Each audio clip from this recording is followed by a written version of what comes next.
What's up, guys? Brandon Sky Soldier Dog Training. I'm gonna try something a little bit new now where I do a little bit of a vlog setup. Hey, look at this little monster. Look at this little guy. Hey, what are you doing, Henry? What are you doing? Get out of there. Hey, this is Henry. He's a 2-week board and train. He is obviously a puppy, a Bernedoodle, something like that. Look at him. Look at him. Hey, hi, hi, hi. This is day 1, lesson 1.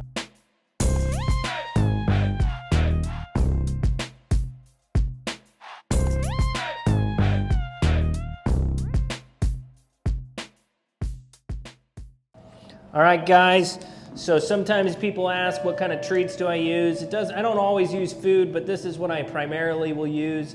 Some roasted beef lung tips. All you see in there is lung tips. That's all that's in there.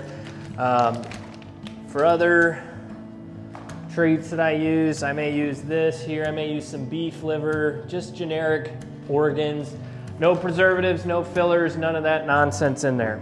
Like I said, sometimes I'll use food, especially for young puppies. I'll use food because it kind of is an incentive for them to work. So I'll use the food, good job, buddy, to kind of build the desire to get onto the platform. Free, buddy, good job, but I won't always use food.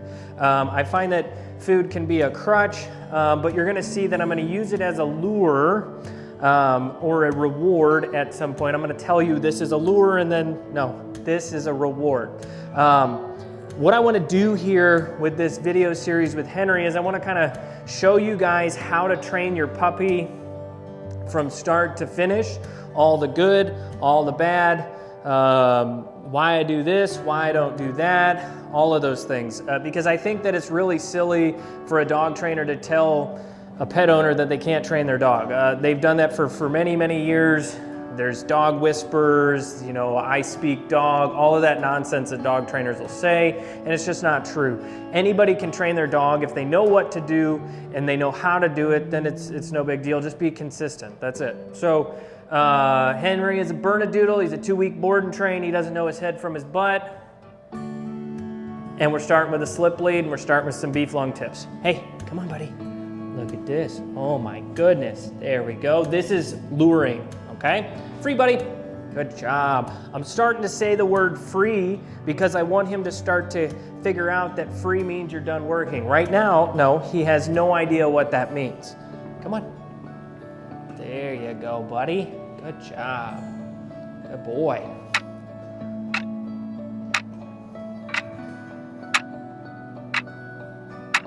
Chew it up. Take your time. We're all waiting. Henry, free. Good job. So I haven't given the command a name yet. This is place command, by the way, is what we're working on today. I haven't given it a name yet because I don't really like what he's doing just yet. Good job, buddy. Now, some people take this really, really seriously and they'll apply this to every dog that they work with, and it's really silly for people to do that because every dog learns differently and has a different personality. But when you mark something, you're giving it a name. Like if I say good and pet Henry, you know, and he just did something I like for Henry, that could signal, oh, I should continue doing that behavior because rewards only reinforce. They don't diminish bad behavior. They don't stop bad behavior. They don't tell the dog, hey, don't do this, but do this. There is nothing like that. It only reinforces. But for some dogs, you'll find that using a treat or food, it doesn't do anything. It does very little. And you're like, well, this guy used a treat and it worked great, but I used a treat for my dog and it didn't work great. So every dog is different in this, but when I mark something, I really want the dog to do it well before I start to give it a name because they don't speak English. So let's go, Henry. You ready? Free. Good boy. You ready? Let's go. Come on. Good job, buddy. Good. Now, if you notice, like Henry plops his butt down, I'm not asking him to sit. Bernedoodles can kind of vary, just from what I've seen. They can vary in personality sense. They tend to be dramatic. They tend to be barky. Some of them come with springed energy. No. Some of them come with springed energy where they're almost like bouncing. Free. And some of them are pretty lethargic. It kind of just depends on the dog which one you get. Henry seems a little spunky. You ready, bud?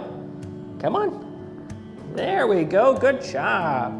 So something to note there, I didn't have the treat down by his nose. I didn't really even say anything, and he just kind of went to it. What a lot of pet owners I find do is they take that instance and they go, oh my gosh, my dog's a genius. Then they drop the leash and they're like, this dog has everything figured out, I'm done.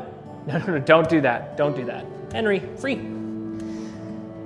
There's a book, it's a dog training manual that was written by Colonel Conrad Most in 1911 or 10, and in the first couple pages, he talks about his observation on how dogs learn. And no matter how many modern dog trainers tell you how far we've progressed, we still can't read dog minds and know what they're feeling or thinking in situations. So our way of learning about how dogs learn is still the same as it was in 1911. It's observational data. So the thing that he talked about in this paragraph where he was talking about dog learning is he says they don't learn from a difference between right and wrong. They don't learn from a sense of morality, but they learn from a faculty of memory. So one of the things that I see pet owners doing wrong with their dogs is assuming their dog is smarter than they are or dumber than they are. And the best way that I approach this is taking it kind of in the middle. Rather than assuming the dog is smart and then letting the dog make me look like a fool when they're not really aware of what I want them to do, I just give them instructions. I tell my clients, give your dog direction and accountability for so long that you don't have to do it anymore because the dog is instinctually doing this, using that faculty of memory approach. Henry, you ready? All right, dude. So we're gonna start to name it now. Come on, Henry. Place. Good job, buddy. So I say the sound as he's about to hop up onto the platform so that I can pair the sound with the action of jumping on the platform. Henry, free. Good job. And if you notice, I am giving him a little bit of leash pressure when I take him off the platform because Henry doesn't know what free means either. It's just random. You ready? Come on. Place. Good job, buddy. There you go. Good. Free. Good job. Way to go. Yeah. Are you a genius? Yeah. Are you a savant? I don't think so. Come on. Place. Good job, buddy. There you go. And right now with a young puppy like Henry, I think he's under 20 weeks old. There is no harm in rewarding him almost every single repetition. You're really building what you want him to do. With him being so young right now, we're creating a big incentive for him to hop on this platform. So he'll start to look for it and he'll start to guide himself to these things because this is where he's gotten the most food. The problem lies is when you have this 20-week-old dog or under, and then you continue this same pattern of rewarding every single repetition, then it becomes an expectation and you lose the aspect of obedience because the dog's going, I'm only gonna do this if you give me food. So that's where we come in with the correction for the things that we don't want him to do. We haven't corrected him for jumping off the platform yet because we've beat him to the punch. We have corrected him for barking, we have corrected him for jumping, but we're gonna start to correct him for hopping off the platform because we want him to stay up there. Because the definition, my definition of obedience is do what I ask, when I ask it, no matter what, and hold it until I release you. And if that's your standard definition of obedience, you will have no behavioral issues with your dog. I talk to tons of trainers about this all the time where they tell me no, it's not obedience. It's more complex than obedience. No, it is obedience. It's the fact that we've watered down our obedience in the last 20 years with our dogs and our kids that it's not that parenting is outdated and that's why we have problems with kids these days. It's the style of parenting. Just the same way it's not obedience that is outdated and not working. It's the style of obedience that's not working anymore.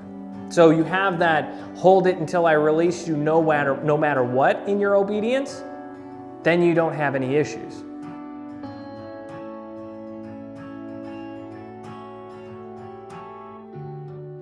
So with a dog Henry's age, I'm gonna shoot for 15 minutes of actual working repetitions, but our lesson here can be an hour long, it could be 30 minutes long, but the working aspect of this training lesson is gonna be 15 minutes.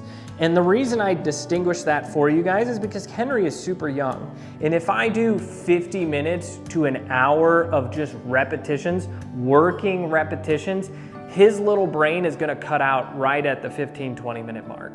And then the remainder of that time is gonna be simply just correction after correction after correction because we're working past a young dog's threshold. I find that under 6 months, or under 5 months, you should work for around 15 to 20 minutes max on working repetitions. But if he's doing things like this, where he's just laying there, I could do that for 30 or 40 minutes because Henry isn't doing a whole lot of active movement.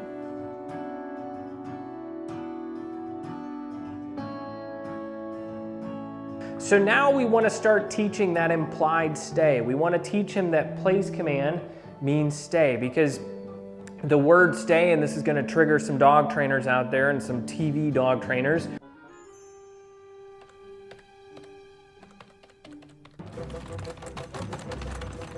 The word stay, a dog can never learn that. There's a difference between stand and stay, by the way. So if you tell me, well, Brandon, you're an obedience trainer and there's an obedience command such as stand, stand isn't stay because it's still a physical command. You still have to physically push the dog. Enzo, stand. Good boy. Stay, a dog can't learn. Why they can't learn it is because every word has to have a physical action associated with it, or some kind of reward or consequence.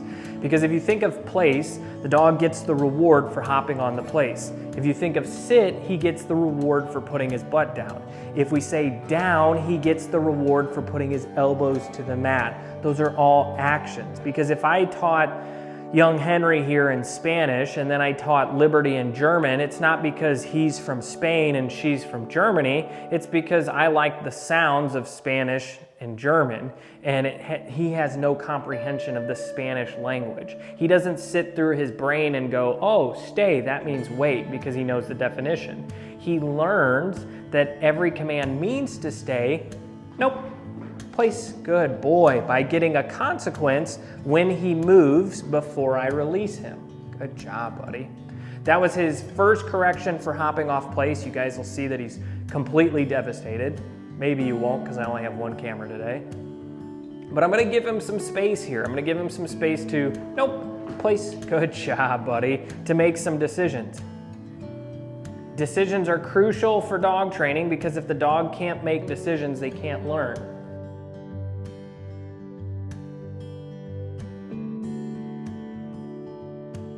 The three things that I'm working on with young Henry right now are distance, duration, good job, buddy, and distraction.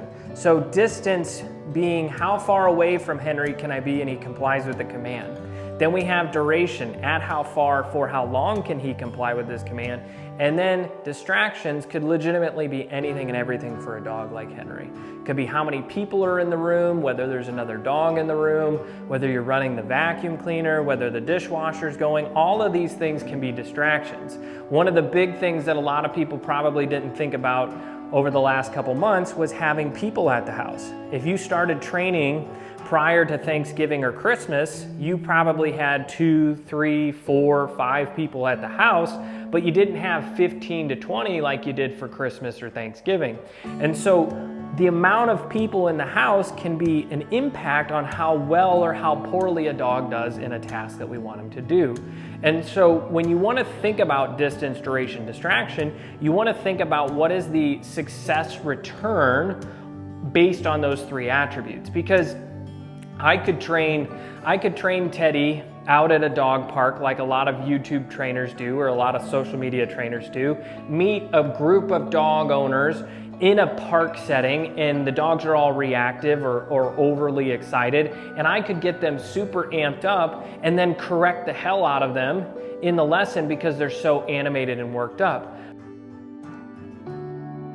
But I would argue that the success return rate is going to be significantly lower if the dog is increased in their distraction, or if they're heightened in their emotional state. If the dog is worked up because there's so many distractions going on, the quality of learning is going to be significantly lower. So when I go to approach a training lesson with Henry or any dog that I'm working with, I want to look at how can I create wins or returns on what I want with the dog. And I do that in an 80-20 split.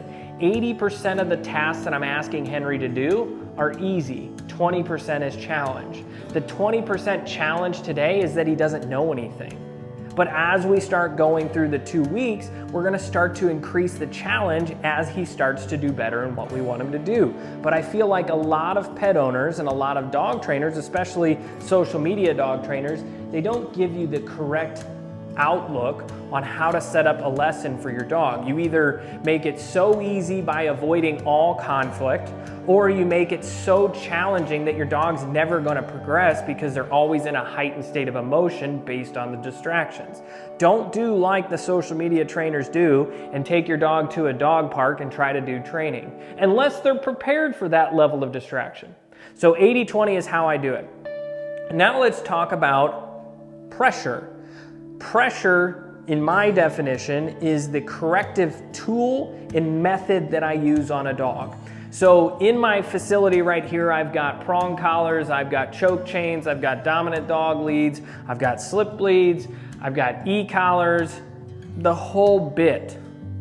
But that being said, there are two things that kind of motivate my upping of pressure with a dog. I could put a prong collar on Henry today. Sorry, Henry, I keep calling you Teddy for some reason. I think I have a Teddy Bernedoodle in the pack right now. I could put a prong collar on Henry today, and he could be on one, later in life as well. But Henry doesn't know a whole lot, plus he's a young puppy. And so the two things that I kind of use to gauge my pressure preference with a dog is what does the dog know and does the dog care? Because those are the two reasons why a dog doesn't do what we ask, because they either don't know or they don't care. And if your dog doesn't know, raising the pressure isn't going to teach them any better. It's like scolding a kid for doing something wrong, but never actually teaching them what they're doing wrong. It's not going to benefit you. So I started with a slip lead with Henry today because this is elastic and fabric. It's super forgiving. It's kind of the kindergarten level of pressure. But as we start to increase his knowledge by doing more repetitions with him and more sessions with him, we're going to probably have to increase the pressure to create more of a care. And some people would say, well, why don't you just increase the reward so that he cares more? Because if the dog is distracted by a bird, squirrel, another dog, they're not going to care about food. That is a bribe. I want him to care about what I want him to do based on two factors. You get a reward, or it's what I want you to do, or there's a consequence for doing something other than I want you to do. And he modifies his behavior based on that. But when I talk about pressure, to ring it right back into pressure, I want to tell you that pressure should be scalable based on the dog in front of you. Some dogs are going to do great on a prong collar. Some dogs are going to do great on a flat collar. Some dogs are going to do great on an e-collar. The worst thing you could do is say, I only use prong collars, or I only use e-collars, or I'll never use a prong collar, or I'll never use an e-collar, because you're going to get that dog that doesn't respond to whatever it is that you only use or you never use, and then you're going to be screwed.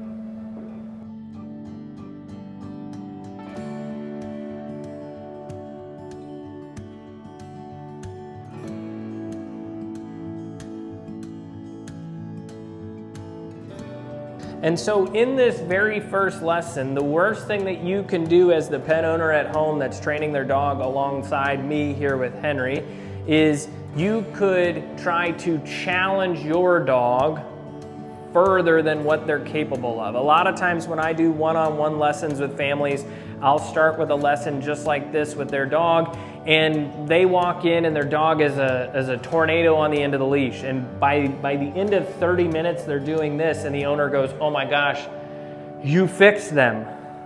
Stop, hold on, slow down. we didn't fix anything. It's just giving the dog sound direction, consistent direction, and they're starting to change. But this isn't permanent, this isn't lasting. If I put this leash down and walk in the other room because I want to challenge his ability right now, he's gonna fail every time. So if I put the leash down because Henry's doing good so far, and I walk into the other room and he steps off, I don't have enough time to come in and correct him and put him back on. My goal should be to increase the distance little at a time, which goes counter to what our modern minds would tell us, because we want things fast, we want things instant. Well, it's not gonna happen with dog training. Dog training takes time. Remember that quote, faculty of memory. You have to do things for a period of time before it actually sticks with the dog.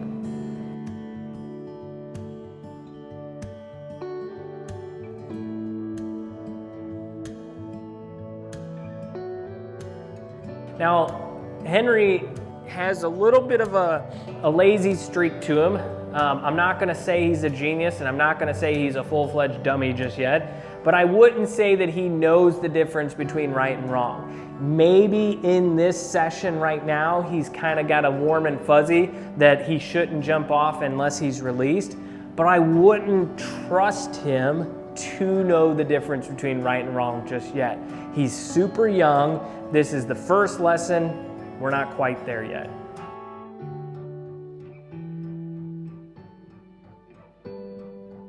So let's talk about one last thing here, and I'm gonna do some more repetitions with Henry, but I wanna cover one last thing with you guys today in this lesson with Henry. So if you've noticed, I've done a lot more talking than I have done repetitions. Some people would say that's because I'm long-winded. That may be true, but there is a purpose behind this. If you go into the YouTube search bar and you search dog training, you're gonna get a large swath of options for dog training. And if you're in the purely positive realm or the modern dog training realm, you're gonna see lots of treats, lots of talking to the dog and doing this, lots of cultivating attention between them and the dog. You'll notice how they never stop doing it because they have to continue to do that. That's a whole different rabbit hole. But the thing I want to capture in this lesson right now, why I said I talk more than I do repetitions with the dog, is because most of my dog owners want their dogs to chill out. I would imagine you at home watching this video want your dog to chill out. The last thing you want to do is have to keep doing things with your dog. You want them to chill out. You work a job, you have kids, you have to deal with all of the normal everyday stresses. The last thing you want to do is engage more. You want to be able to chill. So how do we teach our dog to chill? Well, some of it comes in how we train. If I'm doing repetition, repetition, repetition, if I'm doing place, release, place, release, place, release, hear that tempo again, ready? Place, release, place, release, place, release. It's kind of rapid, right? Well, that's what you'll find in a lot of modern balanced dog trainers. They're doing quick, fast, engaging movements because they want to keep the dog's attention. For me, and a lot of my good friends, we want our dogs to chill out, so we have to teach that. So when I'm working with a dog, I want to spend most of my time working on duration and the remaining of my time on repetition.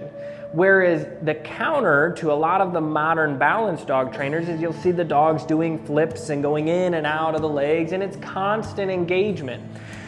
The problem with that is the way you're sequencing the dog. You are teaching the dog to be rapid by constantly engaging with them, by constantly talking to them, by constantly putting them on the platform and taking them off the platform and putting them back on. And doing that, you are sequencing your dog to be nonstop.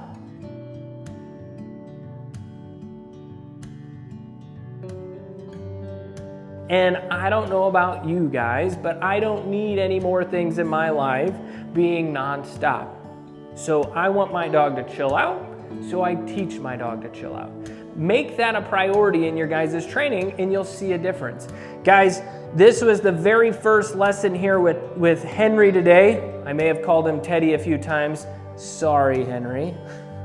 But this was the very first lesson with Henry, my 2-week board and train. He's a under 20-week Bernedoodle, cute little guy, got a lot of energy, needs a good amount of training. I want you guys to tell me down below what you liked in this, what you didn't like, what you guys have questions on. Leave questions below and I'll try to answer them the best that I can for you guys. All right, guys, I usually say this on my social media, usually on Instagram. Have fun with your dogs, train your dogs. See you guys. Well, guys, I hope you enjoyed that video. Coming to you from a different setting at the end of this video now that we've got the facility here. But I wanted to end the same way as I've ended a lot of my videos, with a Bible verse. So if you're new to watching my videos or anything like that, this isn't me pushing things onto you guys. This is me leaving something for my boys. Right now my boys are under 3 and they're soaking everything up, and I want them to understand that this is who their dad is by watching the videos of me training and then hearing these Bible verses, because this is important to me. So the Bible verse of the day is Proverbs 21:30. There is no wisdom, no insight, no plan that can succeed against the Lord. Guys, I hope you enjoyed this video. Stay tuned for the next one. I'm hoping to do this regularly, but we'll see, guys. See you guys. Bye.